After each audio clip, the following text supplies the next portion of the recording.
inicio de las plagas. Por eso, preguntándome, ¿qué significan las plagas? ¿Por qué son tantas? ¿Qué propósito tiene Dios con cada una de las plagas? ¿Por qué específicamente son 10 plagas? ¿Por qué no solamente una y con esa el corazón de Faraón ceda y el pueblo sea librado? Así yo meditando, preguntándome igual esto, pensé. Y ahora, en base a igual al contexto y la misma escritura, he podido aprender y quisiera igual compartirlo acerca de que Jesús es el Señor. Vamos a buscar igual aquí Éxodo capítulo 17, versículo 17. Vamos a leer todos juntos. Por favor, acompáñenme a la cuenta de 3. 1, 2, 3. Así ha dicho Jehová: en esto conocerás que yo soy Jehová. He aquí, yo golpearé con la vara que tengo en mi mano el agua que está en el río y se convertirá en sangre. Aquí, la palabra que se repite muchas veces es la palabra de Jehová. Esta palabra Jehová se repite durante 32 veces, diciendo cómo Jehová les mandó, como Jehová lo había mandado, como Jehová lo había dicho, o Jehová dijo. Así de esta manera se repite 32 veces. Sin embargo, este versículo que leímos, yo leyendo en otra versión, NBI, nueva versión internacional, dice de esta manera. El Señor dice: ahora vas a saber que yo soy el Señor. Con esta vara que llevo en la mano voy a golpear las aguas del Nilo y el río se convertirá en sangre. Aquí dice: ahora vas a saber que yo soy el Señor. Así de esta manera, ¿qué significa Señor? Aquí nosotros podemos comprenderlo como dueño, propietario, gobernador. Así más o menos que esto significa Señor, ¿no? Entonces Dios está comenzando esta liberación del pueblo de Israel, demostrando de la manera, antes de eso, Dios está mostrando esta liberación del pueblo de Israel, no de una manera como al ahí se va, como lo decimos aquí comúnmente en México, sino de una manera precisa, de una manera para dejar en claro que Dios, que Él es el Señor. ¿Por qué? Egipto es una nación que no conoce de Dios, una nación pagana, llena de idolatría, una nación que igual prefiere que el faraón es como Dios, que Él tiene toda la autoridad. Entonces aquí, esta historia, hermanos, que yo quiero presentar, se trata de la manifestación de la gloria del verdadero Señor. Y no hablo de el rey faraón, sino de Dios. Por eso aquí podemos ver una liberación que no es rápida, que no es inmediata. El pueblo de Egipto no sale, el pueblo de Israel no sale de Egipto de manera rápida, sino que lleva su tiempo, lleva un proceso, ¿no es así? Pero esto es para dar testimonio de que Dios es el Señor. Únicamente las plagas son como la herramienta para que se manifieste la gloria de Dios, pero también para humillar a Egipto. Vamos a ver, de Éxodo capítulo 7, del versículo 14 al 25, se nos habla de la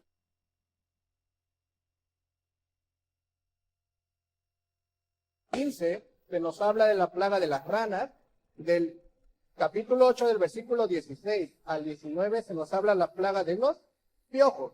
Ya del versículo 20 en adelante, que es el 32, se nos habla de la plaga de las moscas. Aquí ya se nos presentan las plagas. Sin embargo, como lo había mencionado, las plagas simplemente son un instrumento para humillar a Egipto, pero también para que el Señor se glorifique a sí mismo. Entonces, el primer versículo que he leído, que es el versículo 9 del capítulo 7, si Faraón nos respondiere diciendo: mostrad milagro, dirás Aarón: toma tu vara y échala delante de Faraón para que se haga culebra. Así. Aarón, bajo la instrucción de Moisés, echa su vara delante de Faraón y se convierte en culebra. algo asombroso. Sin embargo, ¿cómo reacciona el faraón? ¿Cómo es la respuesta del faraón? Lejos de impresionarse, lejos de sorprenderse, él cómo responde: yo puedo hacer lo mismo. Yo también lo puedo hacer. Versículo 11 y 12, traigan a mis hechiceros, a mis sabios y echen sus varas. Así reaccionan, ¿no? Versículo 11, entonces llamó también Faraón sabios y hechiceros, e hicieron también lo mismo los hechiceros de Egipto con sus encantamientos. Así. Dios muestra su poder, su autoridad, y el faraón responde diciendo: yo también puedo. Aquí es como una declaración de guerra. De esta forma, como diciendo: tú contra mí, yo contra ti. Señor como contra Señor. Pero aquí quiero dejar algo muy en claro. Dios es el Señor Todopoderoso, Él creó todas las cosas, Él es el hacedor del universo. ¿Quién puede contra Él? Nadie, ¿verdad? Sin embargo, ¿qué es a lo que me refiero, Señor contra Señor? El faraón se estima a sí mismo como su Señor. Así muchos jóvenes igual últimamente piensan así, ¿no? Es mi vida, es mi camino, es mi forma de pensar, así yo soy. Y así ellos actúan, incluso desobedeciendo desde temprano a sus papás, ¿no? Porque estiman y empiezan a adquirir esta naturaleza de que son sus mismos amos, sus mismos dueños. Por eso también, desobedeciendo primeramente a los papás terrenales, es como ellos adquieren esta naturaleza diciendo: soy el Señor. Así quiero explicar y dejar en claro esto, como esta guerra que se pone entre el faraón y Dios. Entonces, hermanos, versículo 12, la última parte dice: mas la vara de Aarón devoró la vara de ellos. Es como una especie de sombra, hermanos, de cómo Dios va a hacer con el pueblo de Egipto. Así como la vara de Aarón devoró la vara de ellos, así de la misma forma el Señor va a devorar poco a poco a Egipto. Sin embargo, la respuesta del faraón, ¿cuál es? Ante todo esto, versículo 13, hermanos, Isaías me podría acompañar leyendo. Versículo 13, capítulo 7.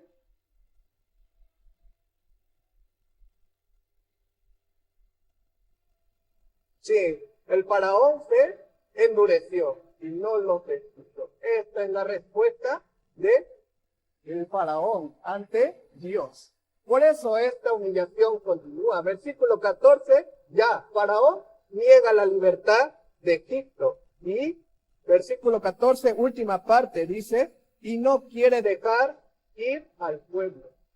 Niega la libertad de Israel, de Egipto, perdón. Entonces, Dios ordena la primera plaga, ¿no?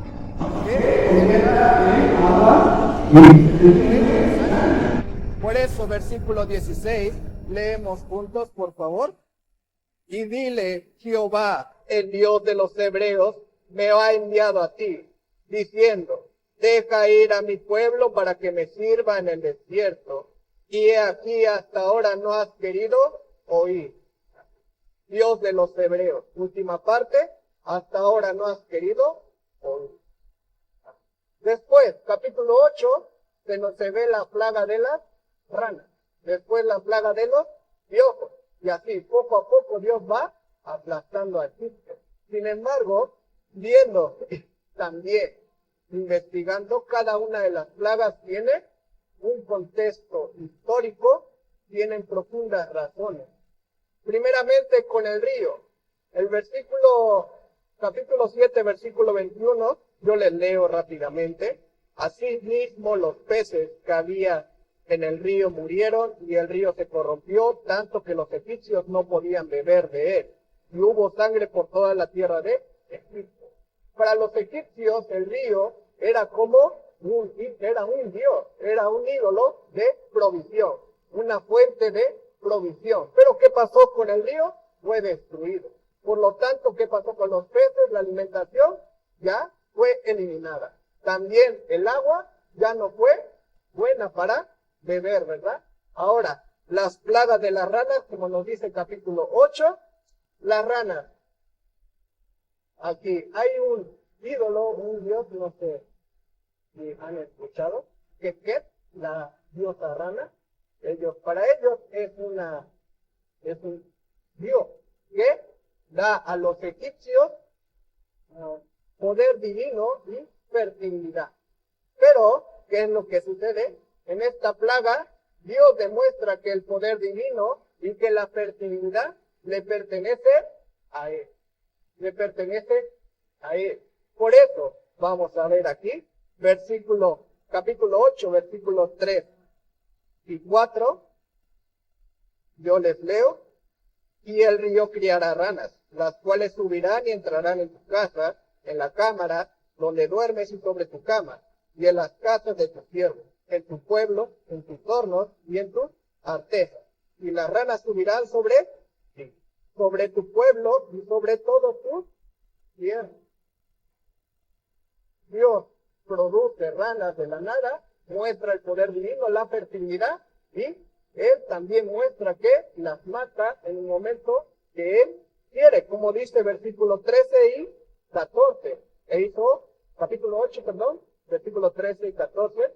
E hizo Jehová conforme a la palabra de Moisés, y murieron las ranas de las casas, de los cortijos y de los campos, y las juntaron en montones y apestaban la tierra. Primero, habíamos hablado, ¿no? El río y las ranas son como ídolos, ¿no? Dios para los egipcios. Pero, ¿qué es lo que demuestra Dios a través de esto?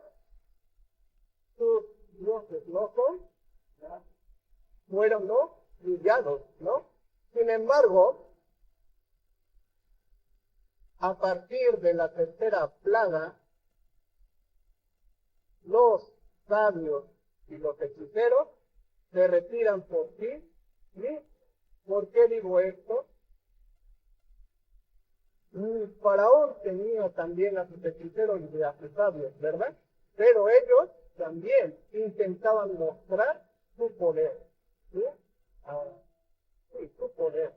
Aquí, como dice capítulo 8, versículo 7, que los hechiceros hicieron lo mismo con sus encantamientos. Ellos igual mostraban que podían hacer lo mismo. Pero a partir de la tercera plaga, ya ellos mismos se retiran, reconociendo que no son comparables con Dios, que ellos ya no podían. Hasta ahí llegó su fuerza, hasta ahí tuvo un límite, su poder. Por eso, capítulo 8,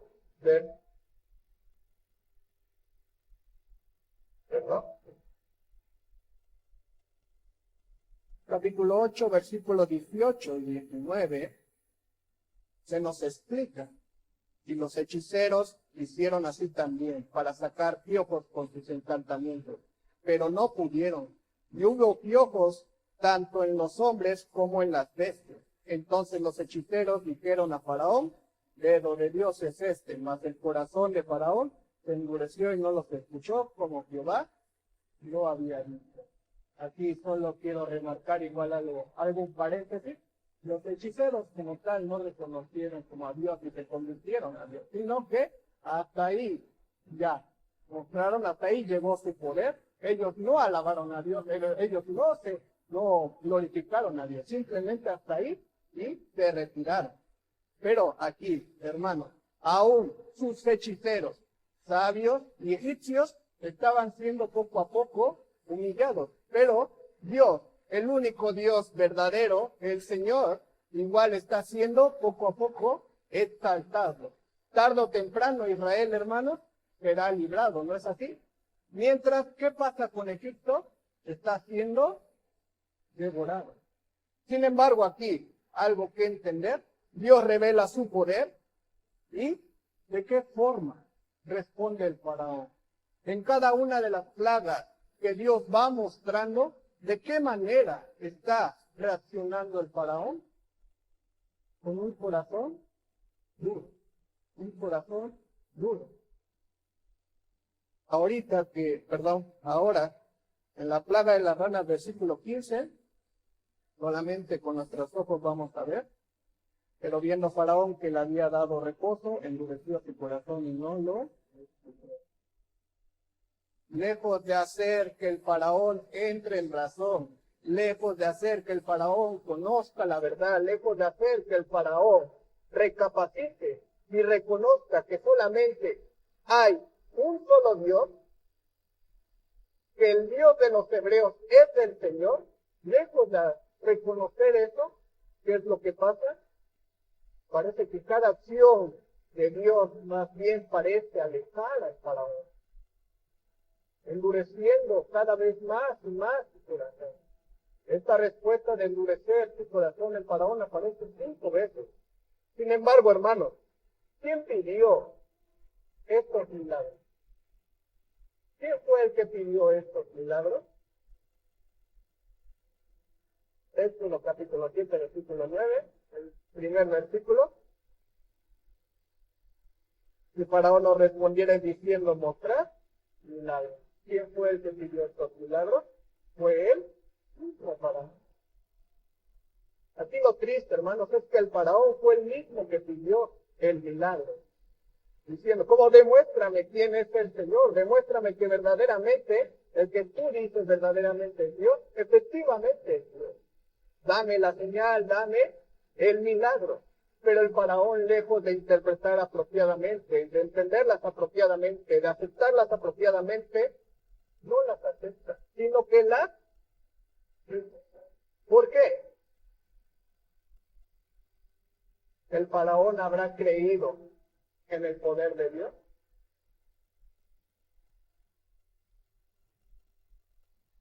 Vamos a ver Éxodo capítulo 8, versículo 8. Yo les leo. Entonces Faraón llamó a Moisés y a Aarón y les dijo, orad a Jehová para que quite las ranas de mí y de mi pueblo, y dejare ir a tu pueblo para que ofrezca sacrificios a Jehová. Ahora vamos a leer juntos el versículo 15. Pero viendo Faraón que le había dado reposo, endureció su corazón y no lo escuchó como Jehová lo había hecho. El mismo Faraón le pide a Aarón y a Moisés que intercedan, ¿no? Que oren a Dios para que quite las plagas, para que le dé reposo. Oren por mí, pidan a Dios que me traiga alivio, reposo. ¿Y qué es lo que sucede? Ya, Dios quita y le da reposo, pero ¿qué es lo que pasa? El faraón aún así, su corazón se endurece. ¿Por qué no quiere aceptar el faraón? ¿Por qué no quiere reconocer el faraón a Dios como el Señor? Porque reconocer al Señor, al faraón le costaría una sola cosa, que es el trono. ¿Y cuál trono? La del Señor. No quiere despojarse de su manera de pensar, no quiere despojarse de su manera de actuar, no quiere despojarse de lo que ya viene acostumbrado. El faraón se cree el señor de Egipto. Él es el que gobierna, el que decide, el que hace y el que deshace. Y no piensa doblar la rodilla y ceder el trono. Incluso vimos que cuando el faraón, pide alivio, capítulo 8, versículo 28, le dice, por lo último, primeramente, dijo Faraón, lo primero que le dice es, yo os dejaré ir. Y hasta lo último dice, orad por mí. Ahora, versículo 32, mas Faraón endureció aún esta vez su corazón y no dejó ir al pueblo. El mismo Faraón, cuando pide intercesión es meramente por conveniencia, simplemente por beneficio propio. Y cuando los tiene, hace su propia voluntad. Él está acostumbrado a que todas las cosas le sirvan. Él desconoce el ser siervo, él desconoce la servidumbre. El servicio para él no nos lleva. Pero es fácil ver a un Dios todopoderoso y qué es lo que hace, qué es lo que lleva a cabo él. Sírveme, tráeme alivio, ayúdame de esta forma.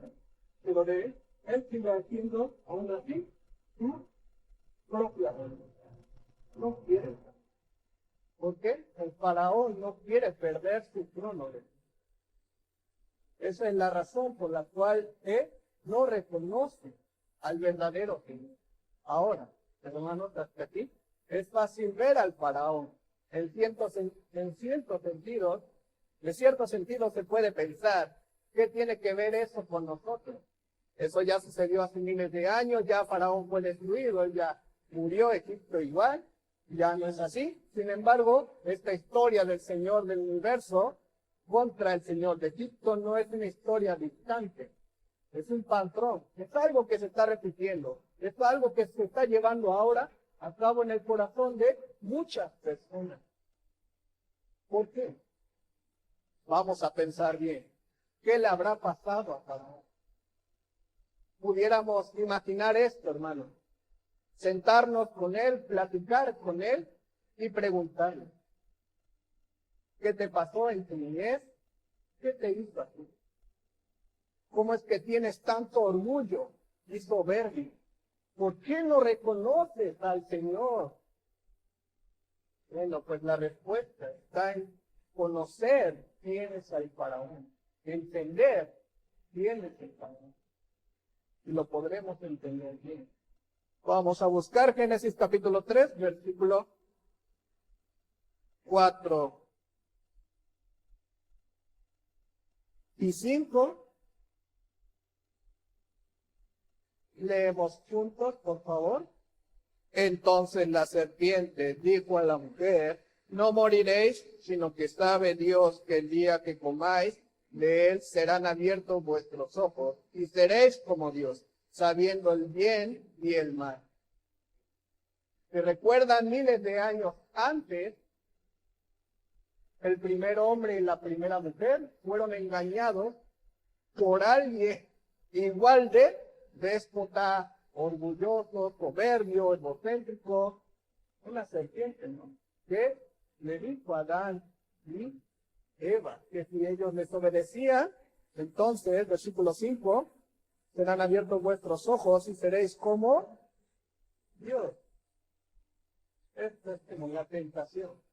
Y Adán y Eva vieron fácil, ¿no? Como la manera de entronizarse, salirse de la voluntad de Dios, salirse de la orden de Dios, y obedeciéndose a sí mismo, haciendo su propia voluntad, desobedecieron. Sin embargo, que ellos serían como dioses, ¿pasó o no pasó?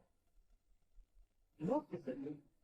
Entonces, hermanos, cuando hablamos de Génesis capítulo 3, no se habla como la ascensión del hombre, como el levantamiento del hombre, no se habla de eso, sino se habla de la caída del hombre. Se habla de que el hombre ha cometido de raíz. El problema es que el hombre, lejos de querer hacer como Dios, en vez de decidir, cayó en la miserable posición de creer que era como Dios. Por eso el faraón no está lejos de nosotros. El faraón es la representación de todo hombre, el hombre sentado sobre su trono, no queriendo aceptar que Dios es el Señor. Quiere gobernar bajo su propio propósito, bajo su propia voluntad, bajo su propio deseo, bajo sus propios planes, propósitos, diciendo, hágase mi voluntad. Considerando que son señores propios, ¿no? Su propio Señor. Por eso, hermanos, ¿de qué manera nosotros creemos en el Señor? ¿Solo como religión? Se ha llevado a cabo un estudio, no lo puedo proyectar, pero en este estudio se le hace una encuesta a un salón de clase para ver cuántos son creyentes y cuántos no son creyentes. En una escuela, en los 12 aulas que existían, salió la conclusión de que el 40% al 60% resultaron creer en Jesús, creer en Dios. Sin embargo, esto es un porcentaje alto o bajo. Es un porcentaje alto, ¿no? Pero, ¿por qué no se ve ese porcentaje? Esto no se nota. Porque su manera de creer en Dios, de creer en Jesús es de una manera religiosa, no de una manera verdadera. Y poniéndonos a pensar, esto se puede poner a prueba, preguntándole a un compañero al azar de ¿crees en Dios? Yo creo que es imposible, dígate, sí. Ahora que ese mismo compañero les pregunta a ustedes, ¿y tú crees en Dios? ¿Ustedes qué van a responder? Sí, ¿no? Por eso están aquí en la iglesia escuchando la palabra. Pero la sorpresa va a venir cuando el compañero nos diga, yo no sabía que era cristiano. Ahí podemos nosotros entender. ¿De qué manera estamos creyendo? Por eso, hermanos, aquí el faraón es la representación del corazón de todo hombre, que dispone todas las cosas a su propia conveniencia, porque cree que todas las cosas existen para él, para servirle a él. Sin embargo, no. Dios también, y el hombre en esta posición, sin darse cuenta en su incapacidad de no ser Dios, termina sirviendo a otros dioses, como el sexo, el dinero, el trabajo, la familia, el éxito, la fama, el estatus, la educación, la reputación.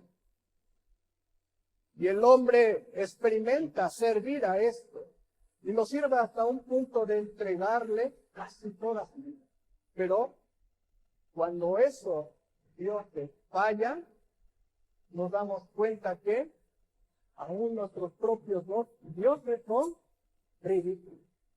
Así como el pueblo de Egipto consideraba el río y las ranas, son destruidos, así de la misma manera nuestros dioses. Dios nos llena de plagas y podemos ver la verdad que esos dioses que nosotros consideramos no son nada. Por eso aquí, hermanos, cuando Dios nos da las plagas, no es para orar a Dios de que nos quite la plaga que está sucediendo por fuera, sino que nos quite la plaga que está por dentro de nuestro corazón. La plaga del pecado que nos está carcomiendo poco a poco y nos está haciendo tener un corazón insensible a la palabra de Dios. Que ese mismo corazón duro hace que no se pueda entender el evangelio. Que por esa misma razón vivamos engañados, adoptando costumbres solamente cristianas, pero no teniendo a Jesús como Señor. Por eso aquí, hermanos, vamos a ver rápidamente, igual volviendo a Génesis capítulo 7, versículo 6.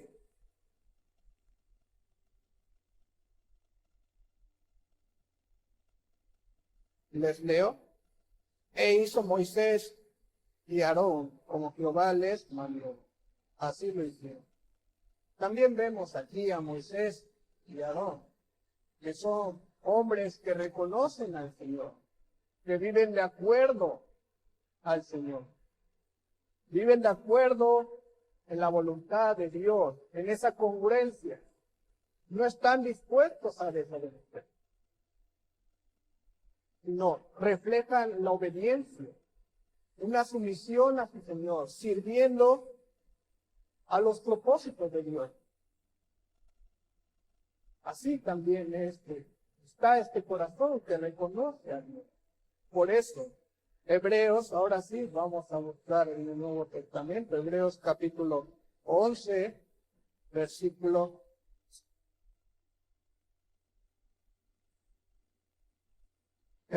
11, del versículo 24 y 25. Leemos juntos de nuevo. Por la fe, Moisés, hecho ya grande, rehusó llamarse hijo de la hija de Faraón, escogiendo antes ser maltratado con el pueblo de Dios que con gozarlo de los deleites temporales del pecado. Moisés sirvió en el pueblo de Dios. Lejos de buscar ser servido, él escogió la servidumbre. Él se despojó de todos los bienes y prefirió servir. Pero si pensamos bien en esta palabra, aquí, nuestro verdadero héroe de la liberación, no se trata entonces de Moisés, sino de quién se trata. ¿Sí? Jesús, vamos a ver, Hebreos 3, 5.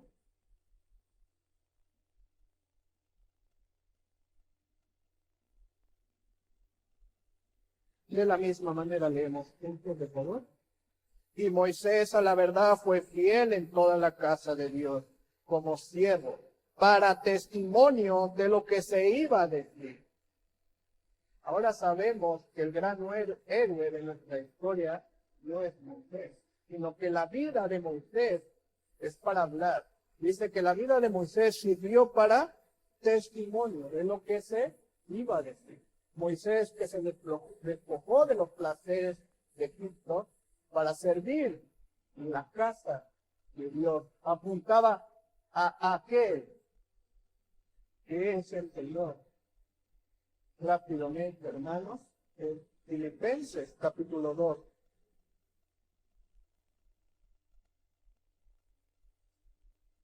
Filipenses capítulo 2, del versículo 6 al 10, yo les leo, el cual, siendo en forma de Dios, no estimó al ser igual a Dios como cosa que aferrarse, sino que se despojó a sí mismo, tomando forma de siervo, hecho semejante a los hombres, y estando en la condición de hombre, se humilló a sí mismo, haciéndose obediente hasta la muerte y muerte de cruz, por lo cual Dios también lo exaltó hasta lo sumo, y le dio un nombre que es sobre todo nombre, para que en el nombre de Jesús se doble toda rodilla de los que están en los cielos y en la tierra y debajo de la tierra.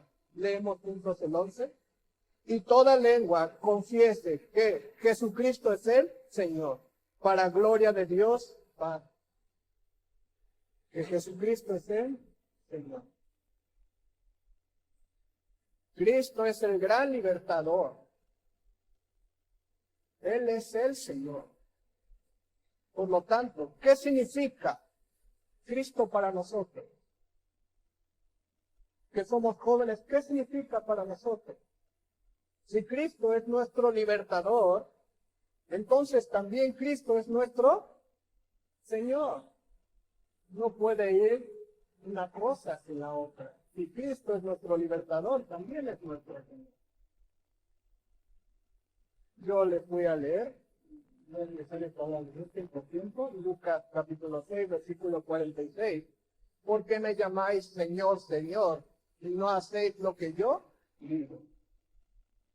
Aquí de la misma manera. Muchos llaman Señor, pero no creen de la manera correcta. Como había explicado, solamente llevando una vida religiosa y adoptando costumbres cristianas, pero aún no han recibido la salvación. No se puede tener la una sin la otra, refiriéndome a decir que el Cristo nos salvó si no lo aceptamos como nuestro Señor, si no lo aceptamos como nuestro Señor, amo de nuestra vida. Si somos parte del pueblo de Dios, entonces eso significa que Cristo liberó a su pueblo del pecado, que Cristo llevó nuestros pecados, que Él compró con su sangre para que pudiéramos recibir un corazón de carne. Sin embargo, hermanos, la liberación no termina ahí. ¿Por qué? Tristemente, en el pueblo de Israel vio los prodigios, vio los milagros, vio las obras de la liberación, pero nunca reconoció a Jesús como el verdadero libertador de los pecados. Nunca lo reconoció como el Salvador. Por eso es que lo entregaron, ¿no? Por eso en Apocalipsis capítulo 11 se nos menciona de los dos testigos. Versículos 6 y 8 también. Jerusalén, es llamada Egipto, y sobre ella cae plaga también. ¿Por qué? Porque por más que querían experimentar la liberación de Dios, no pudieron siquiera reconocer al Señor de la liberación, prefiriendo malo pecado.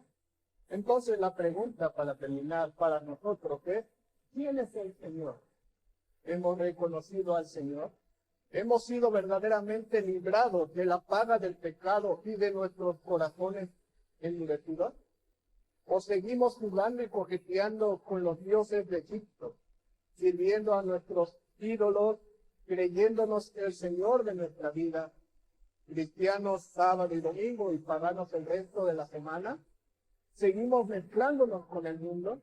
¿Establecemos relaciones entre creyentes y no creyentes? ¿Hacemos prioridades que el mismo mundo hace prioridades en su vida?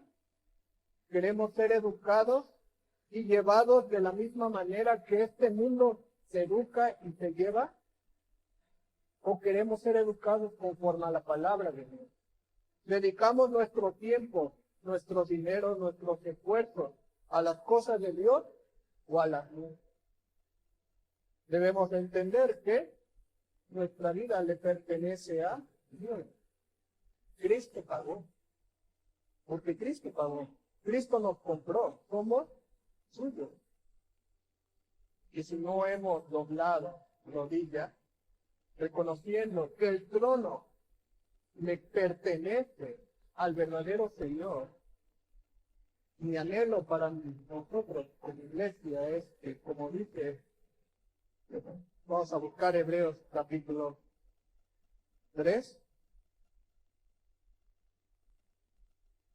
última palabra. Hebreos capítulo 3, versículo 15. Yo les leo.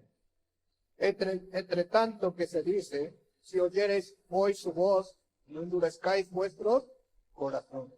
Con la provocación. Para que cuando nos pregunten quién está en el trono de nuestro corazón, podamos responder, Jesús.